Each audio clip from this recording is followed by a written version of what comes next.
In this lecture, we're going to apply the concept of superposition to find the total electric field of a particular configuration of two-point charges known as a dipole. Our work here will not only give us more practice with finding the total electric field using the concept of superposition, but also will set us up for understanding later how to describe the behavior of charges in matter in a variety of situations. For our purposes, we can think of a dipole as two-point charges that are of opposite sign, have the same magnitude of charge, capital Q, and are separated by a distance s. To find the total electric field, the net electric field E dipole, at location O, we will, as you might expect, compute the electric field at O due to each point charge, and then use superposition, which tells us that E dipole is the vector sum of the electric fields due to all of the point charges in the problem. Let's start with the positive charge first. We'll name the relative position vector that points from the positive charge to location U as R vector R plus. We will now compute E plus, the electric field at location O due to this positive charge, by applying the expression for the electric field for a point charge, where for vector R plus, the corresponding magnitude and unit vector are shown. We now can turn to the negative charge, define the relative position vector that points from that negative charge to location O as vector R minus, with corresponding magnitude and unit vector. And we apply the point charge expression again to find the electric field at location O due to the negative charge. Now, the total electric field, the net electric field, E dipole, is just the superposition, the sum of these two fields. Now, for some purposes, this expression will work just fine. However, we're going to rewrite this a bit that will allow us to examine more readily the behavior of this net electric field for the dipole for certain observation locations. Let's first introduce a position vector R that points from the center of the dipole, that is, from the point halfway between the positive and negative charges, to the observation location. This position vector R has a corresponding magnitude and unit vector. We are also going to introduce a new vector P that we call the dipole moment. The magnitude of the dipole moment is the product capital Q times S. That is the product of the magnitude of one of the charges and the separation distance between the charges. The direction of the dipole moment is given by a unit vector that points from the negative charge toward the positive charge. Just a quick note. Earlier, you may have seen the same symbol, vector P, used to describe momentum. The dipole moment is a completely different physical quantity. We just happen to be using the same vector symbol P, so make sure that you don't confuse the two. Notice that we can do some vector math to rewrite both vector R plus and vector R minus. Now, the position vector that points from the center of the dipole to the positive charge can be written as S over 2 P hat.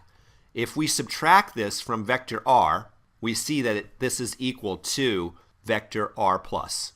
Similarly, the position vector that points from the negative charge to the center of the dipole can be written as S over 2 P hat. If we add this vector to vector R, we see that this is equal to vector R minus. You might want to stop the video and draw some arrows and use your knowledge of graphical addition of vectors to convince yourself that these vector equations make sense to you. We can substitute these results into our expression for the vector E dipole, and we obtain this result. Now let's just copy this last result on this new slide so we're able to use it. Now let's consider a special case where the observation point O lies on the dipole axis, that is, on a line that passes through both charges. Notice that in this case, the position vectors r plus, r minus, and r all are parallel to one another. This means the corresponding unit vectors are equal. Let's sketch in vector p hat so we have that in mind. Now we can re-express the magnitude of vector r plus by taking the dot product of that vector with unit vector r hat and do a little algebra, and we find that the magnitude of vector r plus boils down to just being small r minus s over 2, where small r is equal to the magnitude of vector r. Note that in working this out, we use the fact that the dot product of the two unit vectors, p hat and r hat, is just equal to 1. That's true for location O on axis nearer the positive charge. The dot product would be minus 1 for an on-axis observation location nearer minus q. Now we can do the same thing to re-express the magnitude of vector r minus, and we find that the magnitude of vector r minus boils down to just small r plus s over 2. Now let's use all these results to simplify our expression for the on-axis vector electric field of a dipole.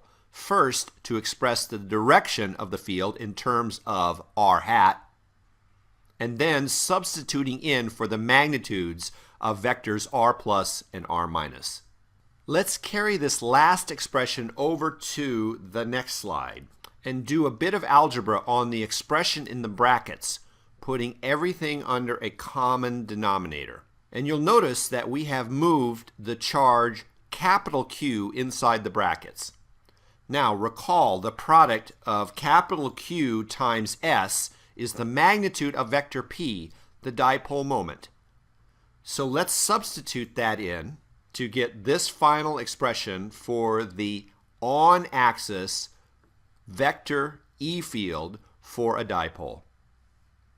Remember that this expression was for the case where the observation point was closer to the positive charge.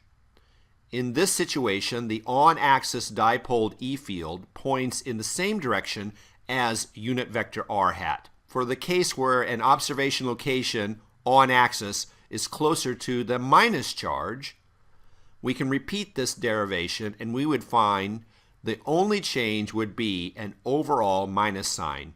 That is, the on-axis dipole electric field would have the same magnitude but would point in the same direction as minus r hat. Now, let's look at a special case of this special case. Namely, let's consider observation locations at distances where r is large compared to the charge separation. In that limit to a good approximation, we can ignore the terms involving s in the denominator and obtain this result, where we see the magnitude of the dipole's electric field falls off like 1 over r cubed when we are far from the dipole. This is a useful and general result. Let's practice this idea by trying to answer the following question. Location B is twice as far from the center of a dipole as location A. Both locations are on axis of the dipole. Both distances are large compared to the separation between the charges in the dipole. How do the magnitudes EA and EB, the magnitudes of the electric fields at those locations due to the dipole, compare? You can stop the video and take a moment to answer the question on your own before continuing. Let's first write down our expression for the magnitude of the electric field at location A. Here we use our result for the case where r sub A, the distance from A to the dipole's center, is much larger than the separation distance s. Location B is even further away, so we can write down a similar expression, except we use r sub B, the distance from B to the center of the dipole. Now, since we know r sub B is 2 times r sub A, we can plug that in and find an extra factor of 2 cubed in the denominator for the electric field at B compared to the electric field at A. This means the correct answer is number 6. In other words, because we have seen that the magnitude of the E field falls off as 1 over r cubed, that means if we double the distance, the E field decreases by 1 over double cubed, or 1/8. There are another set of special observation locations that we will need to consider, locations that are equidistant from each charge lying on a line perpendicular to p hat. We'll discuss the dipole field at those locations in our next lecture.